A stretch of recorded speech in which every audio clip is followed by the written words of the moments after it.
Pat and Kim are young and in love, Let's get out of here.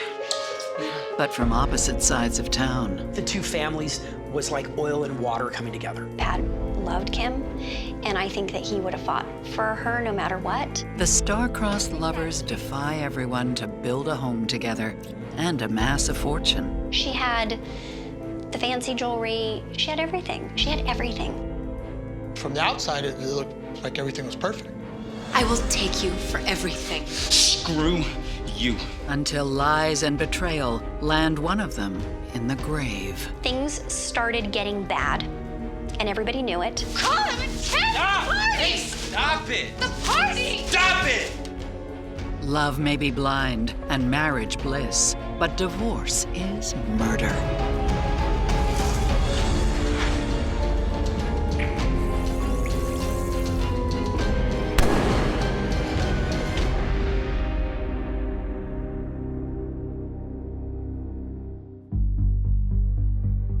Las Cruces, New Mexico is known for its staggering beauty, with the desert on one side of town and mountains on the other. We're the second largest city in New Mexico, but we are also still a small town. This small town is home to 18-year-old Pat Guffey. He was a really good-looking guy. He came from money, and he was kind of a smooth talker. He was a good guy. This place is crawling with North Valley losers. He's also from the south side of Las Cruces. So there was a pretty big rivalry between the north side of town and the south side. You were either North Valley or you were South Valley. Who is that? She's North Valley, dude. Forget about it. Kim was a cheerleader at Mayfield and very popular. Always smiling and then just like your classic hot cheerleader. This is so not a good idea. Growing up, I don't feel like we ever felt like anybody was any better than anybody else, but there was definitely a divide. That divide is the reason Pat has never seen or met Kimberly Hansen before. How's it going? What can I get for you? How about your phone number? Let's see how you tip. When he first saw her, he was just mesmerized, like, oh my gosh, she's beautiful. It was kind of, mystical because neither one of us really had many friends or girlfriends from Mayfield High School. Hey, come on, let's go, dude. Let's go. Come on, let's go. Come on, let's go, bud. Let's go. Get in the truck. Don't worry about it, guys. It's good. Let's go. We're getting out of here. I'll be back. Get in the truck.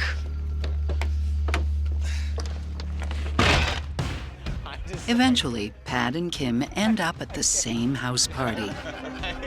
We were drinking beers and whatnot, whatever. It was high school, it was harmless high school fun.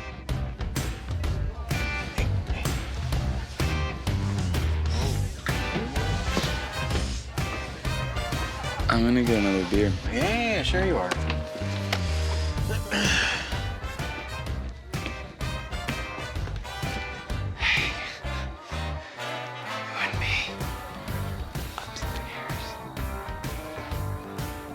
Pat and Kim were gone. Like, where did they go? And so I was looking for Pat, and I kind of grinned to myself thinking, oh, that dog, he's with Kim. They slipped off somewhere. And about that same time, the guy that she was there at the party with was looking for Kim. You lose something, dude? Huh? You lose a little something? Looking around, eh? It's like, where is she? Where did she go? She's with Pat. And then, of course, me being there with Pat really kind of escalated things. Come on, dude. Come on. What? So we ended up getting into this, I don't want to say a brawl, but there were boys, teenage boys, fist fighting with each other over this. We're waiting, dude. You lose something, dude? Huh? You lose a little something? Looking around, eh? Think that's about us? I hope so. If it is, that means we're doing something right. That's when they started seeing each other. And that's when things went from high school relationship and went from there. They became pretty serious pretty fast. Let's get out of here. He thought that she was just the greatest thing that ever happened to him. The pair defy expectations and make their relationship last beyond high school. While Pad goes to college, Kim is a driven career woman. She was a hardworking girl, you know? Right out of high school, I believe, she went to work for a company that sold computers, and she was very successful. She did really good. She bought herself a really nice car, and she wore very nice suits. I look gorgeous.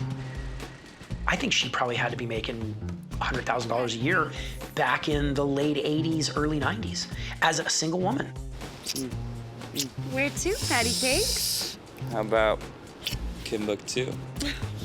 Hmm?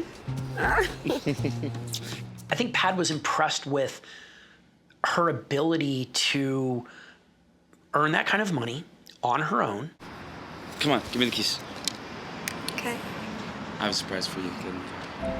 Oh, mysterious. They'd been together at that point for 5 years, and you know, after 5 or 6 years, you usually take the next step. All right, close your eyes. I'm gonna take you someplace real special. But at the couple's wedding reception, it becomes even clearer that Kim and Pad are from two different worlds. I think the two families, the Guffeys and Kim's family, was like oil and water coming together. Pad came from a fairly well-off family. They drilled water wells, agricultural and commercial, geothermal, big wells. And in southern New Mexico, water's a very hot commodity. It's the desert, but they weren't flashy. It was very old money. She came from, you know, lesser means. She wasn't, her family didn't have a business of their own that was, you know, passed on for generations. Her dad worked for the electric company, so not broke, but not pulling in millions of dollars either. Well, it's not quite what I was hoping for, but congratulations, Pat. Thanks, Pop. Just make sure they treat you right.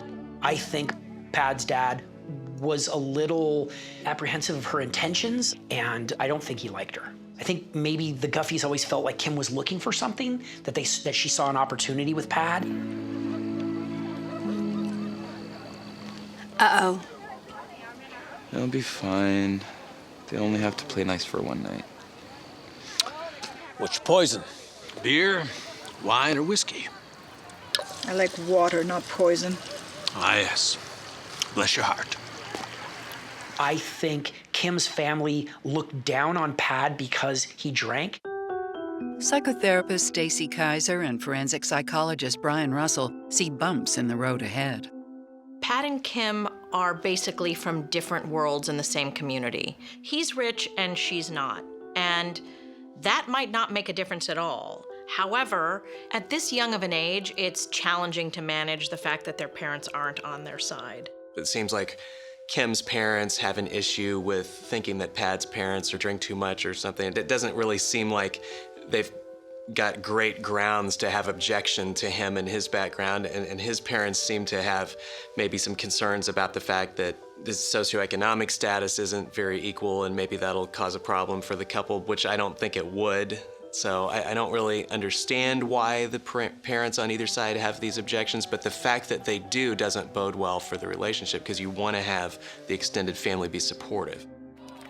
Pad and Kim shrug off their family's differences. I think Pad loved Kim, and I think that he would have fought for her no matter what. It's the two of them against the world. Don't worry, I'll take care of it when I get home. I'll take care of you when you get home. But soon, it will be the two of them against each other. Nobody likes your wife out with another man. If Pad wasn't giving her the attention, she was going to get it someplace else. Opposites Pad Guffey and Kim Hansen are newly married and are trying to take the next steps together. That's just that time in life whenever you start thinking about, okay, what's next now? Move, get a job, get married, have kids. Nothing. Again. Look, trying is the fun part. There's no time for fun. We both have to work. If I can't give you a baby, how about a new house? How about both? Okay. Both it is. While Kim climbs the corporate ladder, Pad joins his father's company. Their cars got a little nicer. Things got a little fancier, trips got a little bit more frequent, money was flowing a little bit better, things were doing very well. But then tragedy strikes. Pad's father is killed suddenly in an on-site work accident.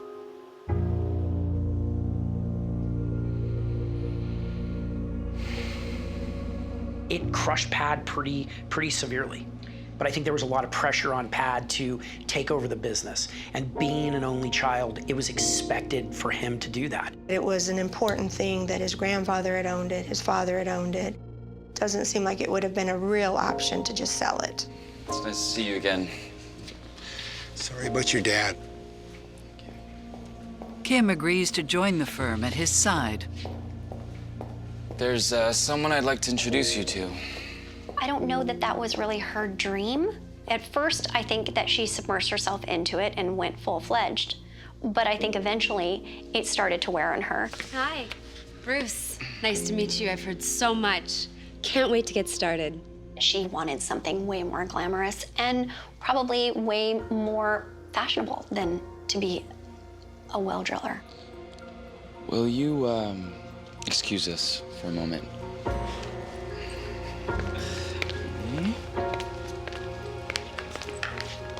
What is this about? She traded the engagement ring that he gave her for one of her choice and didn't tell him, didn't mention it to him, didn't discuss it with him until after the fact. Honey, it's just a little upgrade. A little upgrade? We should have talked about this. It's my ring. I'm the one who has to wear it. I know it hurt him. I know it bothered him. Like, what I gave her wasn't enough.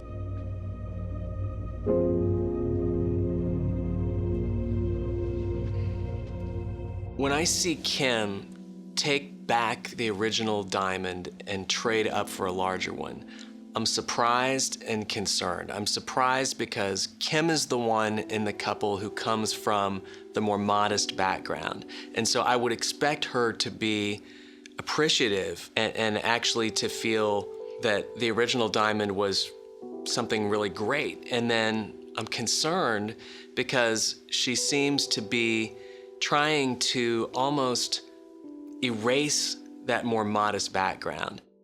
Kim decides that she's going to swap out the diamond in her ring. And I view that as a fundamental lack of respect. I think the message she's sending is, what you gave me isn't good enough. I don't really care how you feel. I care about how I feel, and I'm going to feel better with a bigger ring. This is the first time I see something that suggests to me that she is pretty materialistic. And for somebody like Pad, I think that should be pretty concerning, given that he's the one that's coming into the marriage with the greater resources. Despite his hurt feelings, Pad eventually gives Kim what she's always wanted, a baby boy they name Cody. He loved his son. He worshiped his son. He thought he was amazing, but he wasn't a super hands-on dad. Okay. I'll do it. No, The new baby seems to drive the couple even further apart.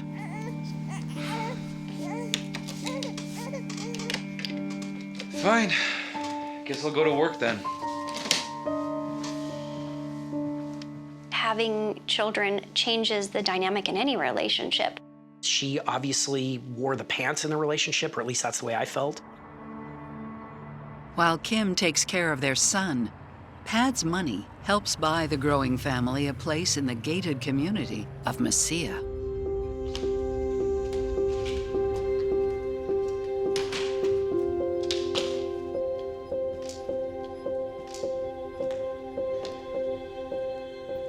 Man, it was absolutely gorgeous.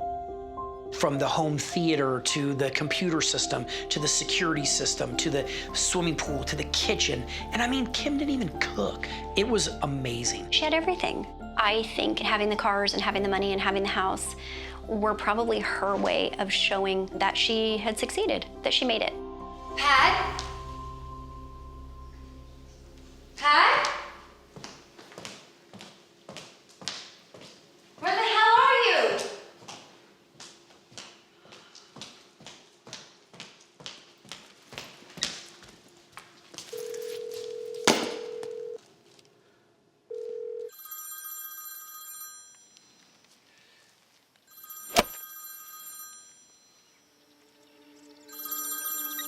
Hello? Patrick Duffy, it is our moving day. And you're not here.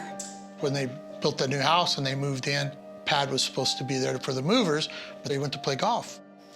Yeah, I'm coming home soon. It seems giving his family a beautiful house also gives Pad license to do what he likes. You're supposed to be here. I have to go pick up Cody in 20 minutes, and I am alone and surrounded by boxes. Don't worry, I'll take care of it when I get home. I'll take care of you when you get home. It is possible that she felt that he was neglecting his family life.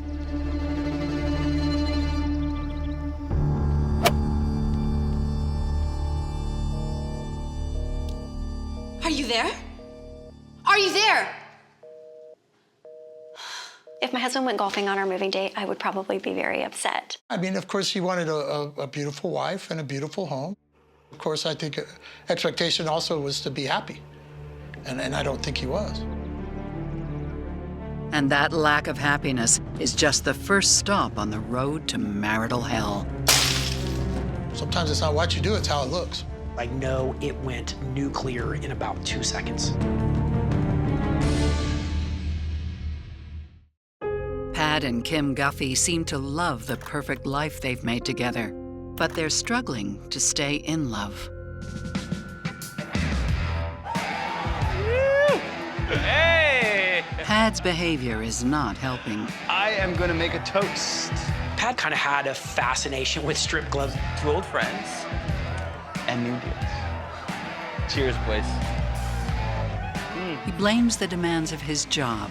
The way they did business with these farmers, they would sit around and they'd drink beer all night or drink whiskey all night or whatever it was. But that's how you did business. And there were a lot of deals made like that. We're gonna have another round.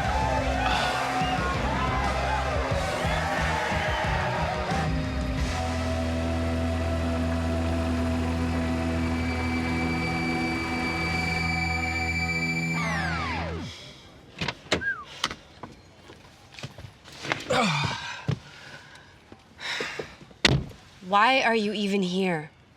Because I have clients. Oh, you wanna know why? When's the last time we had sex? When's the last time you touched me? You think acting like this is gonna warm me up? Warm you up? Please. On more than one occasion, he told me that sex was non-existent. With their marriage faltering, Kim explores the idea of starting a new design business. So, I was thinking something a little more bold for your office. She started her own house decorating company. She was very talented, and there's no question about it. She had a really, really good aesthetic. Jeez, Kim, you have great taste. And takes on a new client, Georgie. She did the designs for his house, and it was like a little bit unusual how much time and effort she put into that. Georgie had a thing for her. You could see it. I mean, he was obvious about it.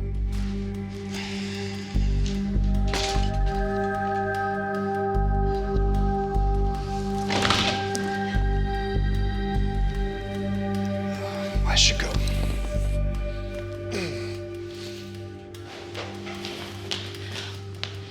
Only after I show you the upholstery in the study. I really don't know what was going on between Georgie and Kim, but it was suspicious. Hey, man. Yeah, I just saw her with Georgie. What do I do? There was more than one occasion that he wanted to know what he should do, to the point of tears. I mean, like cried. I mean, we cried it out on the phone. Things come to a head on Kim's 36th birthday. So Pat's gonna throw her birthday party. He rents the bar for a Friday night. Hi, you came. Georgie shows up. I'm not sure how he got in. I know Pat didn't invite him. So he pulls her chair out. On one side, I'm just looking at him like, God, you're such a weasel. Whiskey, tonic with the lime twist for the lady. You remembered. He orders for her. I'm like, hey, boy, you're not on a date. That's Pat's wife. Absolutely. Pat's not that happy about that. Amazing. I can't believe you. Georgie. Hey! Yeah. Hey!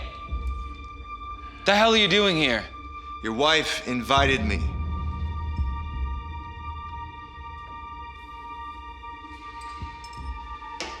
Look, you're gonna leave now or I'm gonna kick your ass.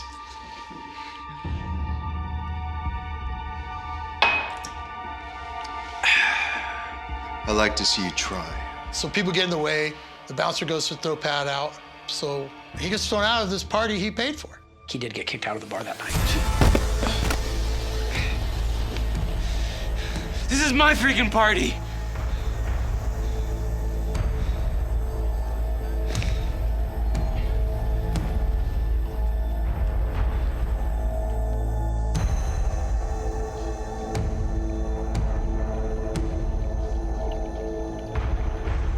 How did you get home? None of your business. Actually, it is. Remember, I'm your husband. How dare you make a scene at my birthday? How dare you make a scene around town with Georgie?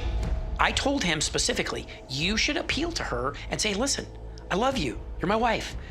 I'm asking you to stop. I don't think that anything's going on inappropriately, but people are starting to talk and it's embarrassing me. I don't want you seeing that weasel ever again, you hear me? Tone down your drinking and never go to a strip club again. And I mean never.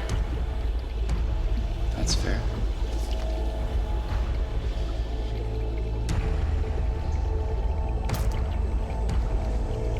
But you're still sleeping on the couch tonight. So, like, pretty much every other night in this house.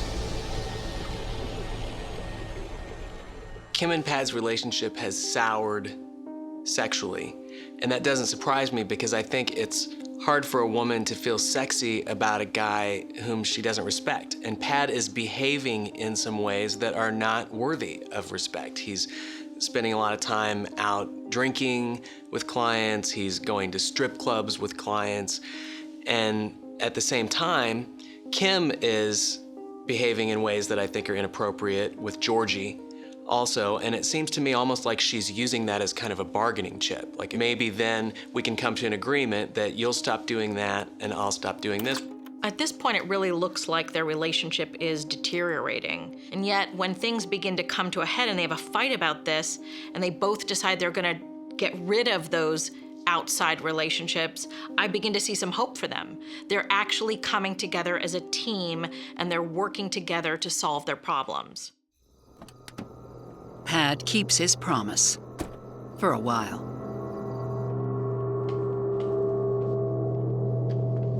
Pat came home late at night after a night of drinking, and Kim was waiting up, ready to pounce. Where were you?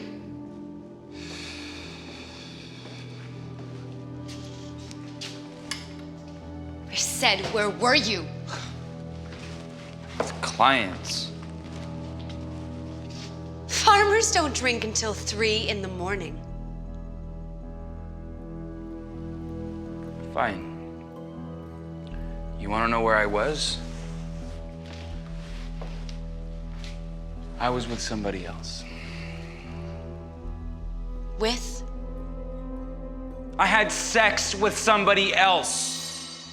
Pat's decision to have a one-night stand was based on his lack of physicality with his wife.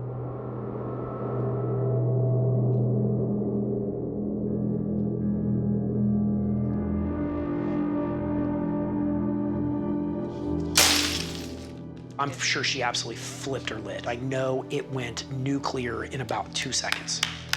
Knowing what I know of his relationship with Kim, I understand why he did it, but I also know it was a one-time thing. They knew how to kind of rev each other up. They had a volatile relationship. One 4th of July, the couple's friends realize the marriage isn't just volatile, it's explosive. Pat said, oh, well, let's just all come to the house and we'll do a big 4th of July thing. I mean, it was kind of last minute. He said, I'm gonna make ribs, and he had this big plan. Well, he hadn't talked to Kim.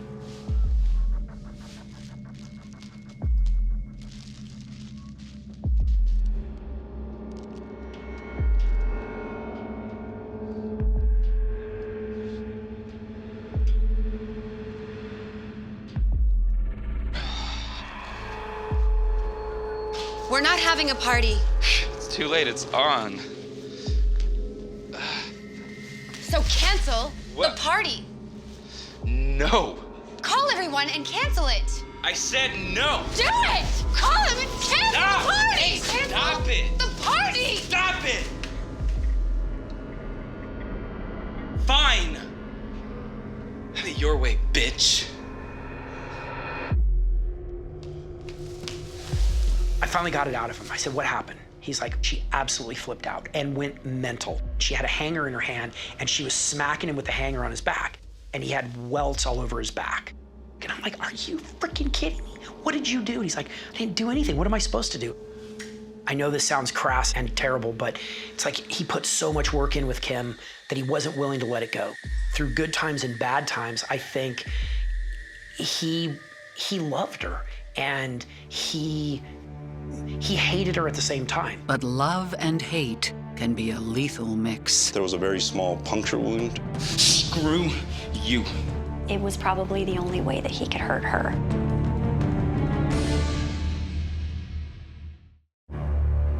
After the fights between Pad and Kim Guffey escalate to the point of violence, the two keep their distance from one another. They probably had gotten to a point in their relationship where maybe they were at different places.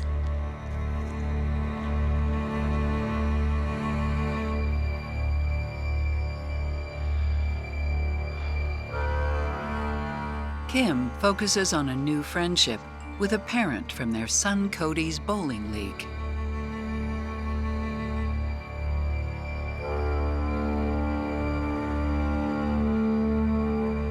He was divorced. He had at least one child that was Pat and Kim's son's age. They knew each other's kids from the bowling alley, and they started a flirtatious kind of relationship. They got to the point where they started just talking friendly by instant messaging each other, calling each other beautiful and handsome, and talking about their own personal desires. What you doing there? Let's get you ready for the game.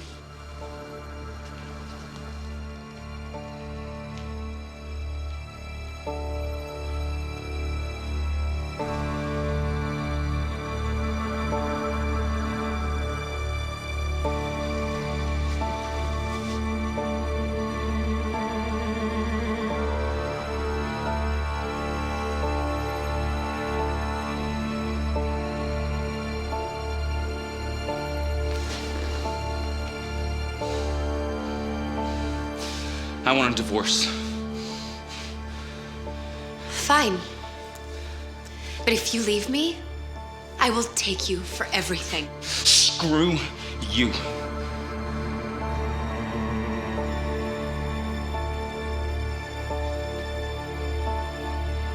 If there was been a divorce, for all intents and purposes, it would have been divided up 50-50. That would have been devastating to his business and a big economic loss.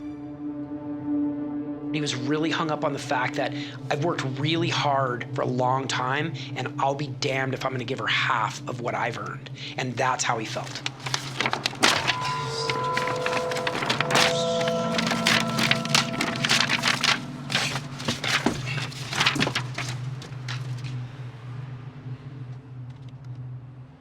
He went to 2 or 3 attorneys in Las Cruces and gave them $5,000 retainers and said, you are now my attorney, so that she comes, you cannot represent her. She had worked for the business. She had been a stay-at-home mom. She probably was entitled to a lot of that money, but I think it was probably the only way that he could hurt her.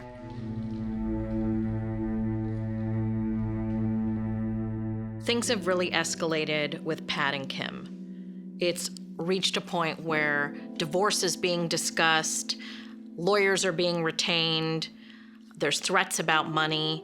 It seems like Kim has kind of used this style consistently, where she's kind of gone from 0 to 60 fast when she's gotten upset about things. Pad seems like in the beginning of their marriage, he was a little bit more of an acquiescer, but now over time, he seems to have sort of almost adopted her style, and that makes me think that he's built up a bunch of pent-up rage. As far as I'm concerned, There is no hope left. This relationship is going to end. The question is, who's going to end it and how?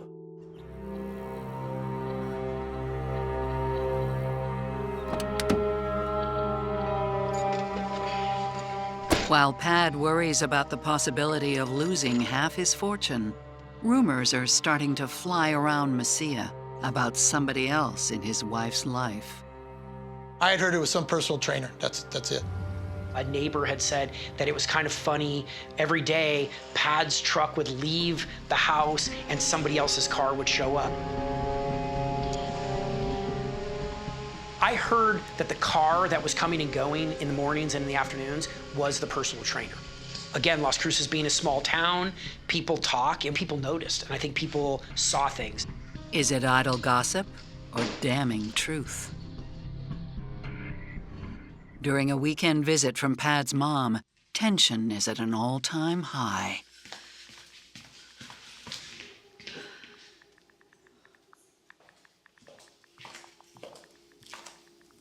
Something wrong? Everything's fine, except for the fact that your son is out golfing. Kim was upset at Pad because he didn't stay home and entertain his mom. It really was just an excuse to be in a fight.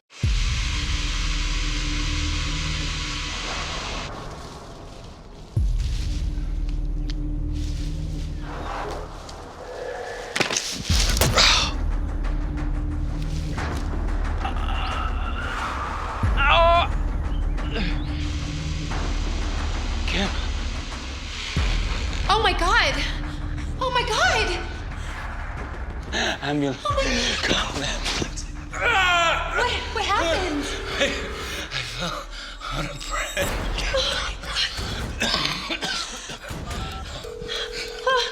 You have reached 911 emergency. I have an emergency. My husband fell. He's bleeding from the chest. What do you mean? I don't know. He had something and he fell. It went into his chest. Please hurry. Kim. Oh, baby. Water. Kim. Kim. What city are you in? Yes, we're in Mesilla. Please hurry.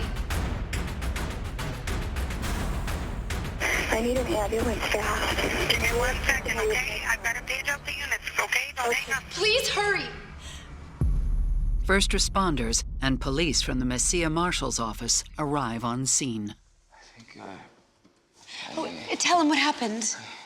I think I fell on a branch. I fell on a branch. He was awake and at least trying to communicate.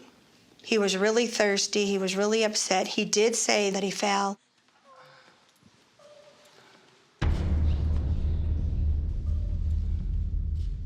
I don't believe they thought it was serious due to the fact that the puncture wound was so small and they were treating it as an accidental injury.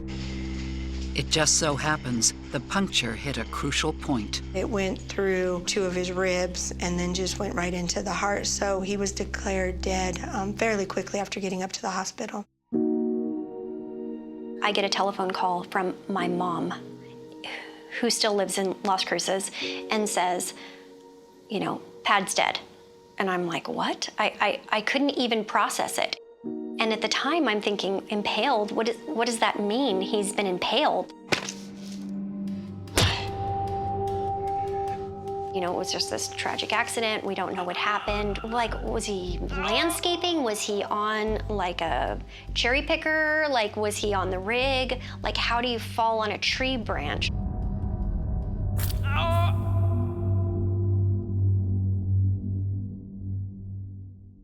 The death is recorded as accidental. But out of standard procedure, detectives from the larger urban police force are called in. So, take me through your morning. Did you see Pad? I was asleep when he went to work. I got up a bit later, dropped my son off at school, and then came home to work out. We exchanged a few texts, but nothing special. I mean, I didn't even know he was home.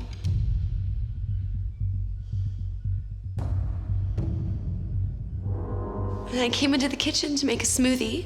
She says that he surprised her when he walked in and that he already had this injury.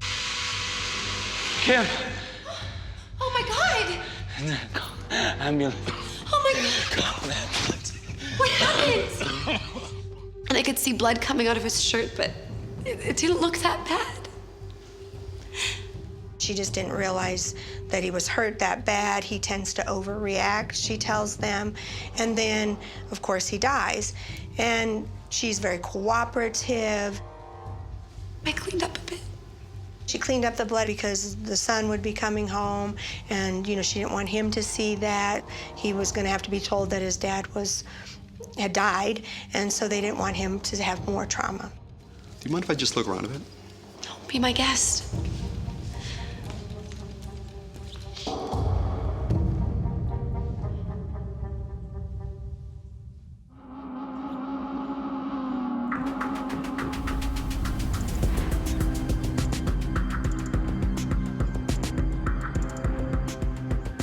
The investigators weren't able to locate a branch or any type of equipment that he was using for yard work. It does raise suspicion as to what truly happened or where that object is at. Could he have been stabbed with something else? Like what? There was a letter opener there just the other night. It's starting to look less and less like an accident. Even with the things that I knew about their relationship, I still was absolutely dumbfounded.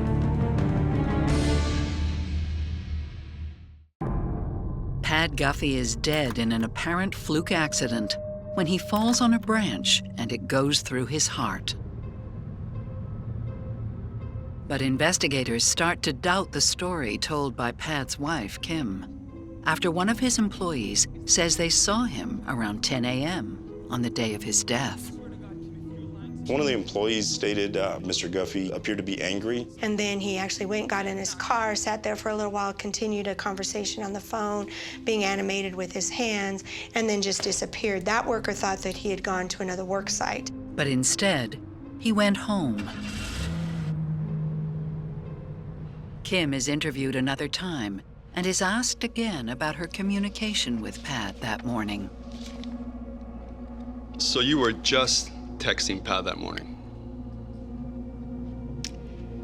Actually, I think we talked on the phone. It was kind of a long call. It might have been about 20 minutes, maybe. She realizes that they were going to get the phone logs, and so she has to now clarify that lie, and so she does admit that they were on the phone. So there's back and forth conversations. He was angry with me. He'd heard some gossip, and he was upset.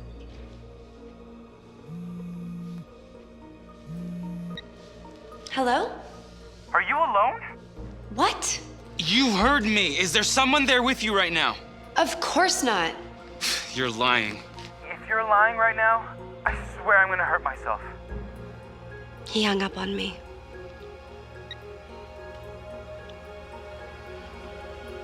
Maybe he tried to hurt himself to prove a point.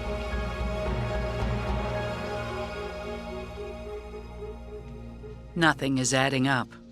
So authorities interview the emergency dispatch operator to ask for her impressions of the 911 call. Yes, hello? What's going on? I have an emergency, please. My husband got hurt and he's bleeding in the chest. The 911 operator informed us that we should listen to the whole 911 tape. Every time anyone calls 911, it automatically starts recording while the phone is ringing. At that point, I think I had 17 or 18 years of being a prosecutor here in Doña Ana County, and I never knew that they tape recorded when it was ringing. Please don't send me to the cops. I fell, please. Will you promise me? Please promise. Please stop. Lay down and calm down.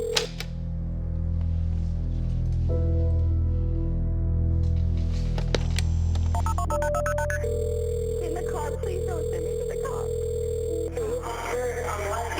Okay. I am. I fell, please. Will you promise me? Please promise. Please stop. Lay down and calm down. Lay down on your back, baby. Lay down. I know it. I know it. I know it. I'm going in. Oh,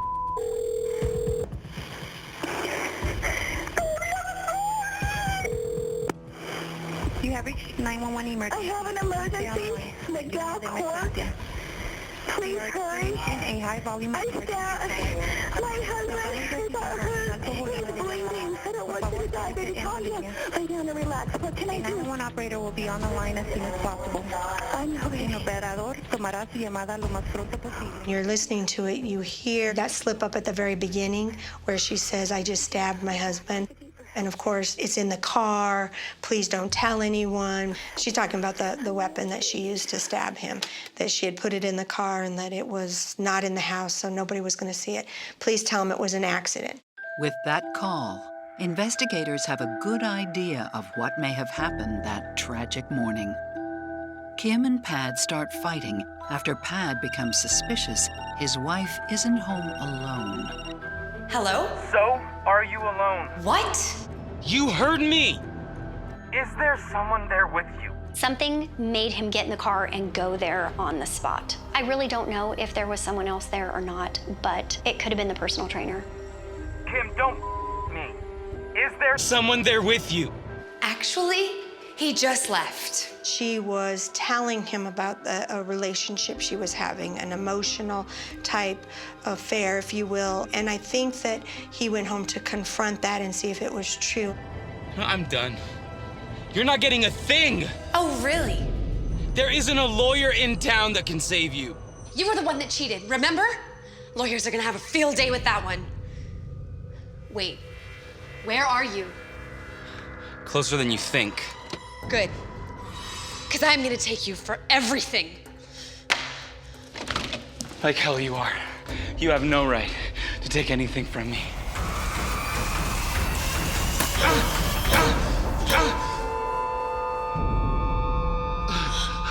What did you do? What did you do? Oh my God, I'm so sorry.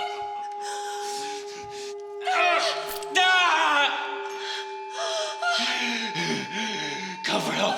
Get an ambulance! Where are you going? We do believe, based on the nature of the crime, the size difference, that she had to attack him fairly quickly and very unexpectedly, because otherwise Pad would have been able to fight her off. So it was an ambush. She stabs him, pulls it out, then takes time to go out to the car, moves the weapon and puts it out there, and then calls 911. Where did you... Where did you put it? In the car, please don't send it to the car. Promise me. Lay down on your back, baby. Lay down. I'm going to... If you listen to what he's saying when he's yelling at her, please call for help, please get me help, I'm thirsty. Like, I think he thought she wasn't really calling for help. I think he did not believe that she was even on the phone. How long he laid there and watched her run around and do all these things to cover up that she just stabbed him must have been even more terrifying than being stabbed. I fell on the bridge. Even in his dying moments, Pad lied to protect Kim. If she would have left the weapon in there, if she would have called immediately, and if she would have gotten help instead of trying to protect herself and trying to hide up the crime, I think he would have had probably a 90% chance of surviving. Kim Guffey is arrested and eventually pleads guilty to involuntary manslaughter and tampering with evidence. They kept calling it nonviolent involuntary manslaughter, and I'm like, how is getting stabbed in the chest nonviolent? If a man was to just say, oh, I just lost my temper and I just grabbed a hanger and hit the woman with it, we would never accept that. Because to me, it sent the message to our community that if you are a female and you can play the role of a victim, with that you can get away with being punished with less than a year in prison for taking somebody's life.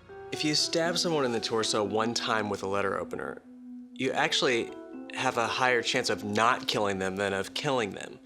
So, do I think that Kim knew exactly where to stab and intended to stab exactly in that place on Pad to kill him? No, I really don't. That said, I think she intended to stab him, and that created a gross risk of lethality. It appears to me that She may have not intended initially for him to die. However, she did take time to, do a little handiwork and move things around and not call 911 immediately. And that makes me think that she was thinking to herself that she may have a way out. She may not have to divorce him. She may be able to keep everything, and he might just die. There's a lot of possible theories for why Pad might have said that he stabbed himself. I think he wanted to divorce her, and maybe in his mind he thought he would live and he would end the marriage and she would never be able to do something like this to him again. If there's one thing that I've learned through this whole thing, is that honestly, anybody's capable of doing something like this. Even with the things that I knew about her relationship, I still was absolutely dumbfounded. There were warning signs and nobody addressed them. Nobody did anything. You don't know what to do. The way that everything went down, it's really tragic. And honestly, from the perspective of Pad, he deserves a voice. There's a lot that I would have liked to have shared with him and told him that's happened to me and my family and his family in the last 8 years that I wish he were here for. He didn't deserve what he got. I have a hard time, I can't take his name. I can't take his name out of my phone because then I feel like he's gone.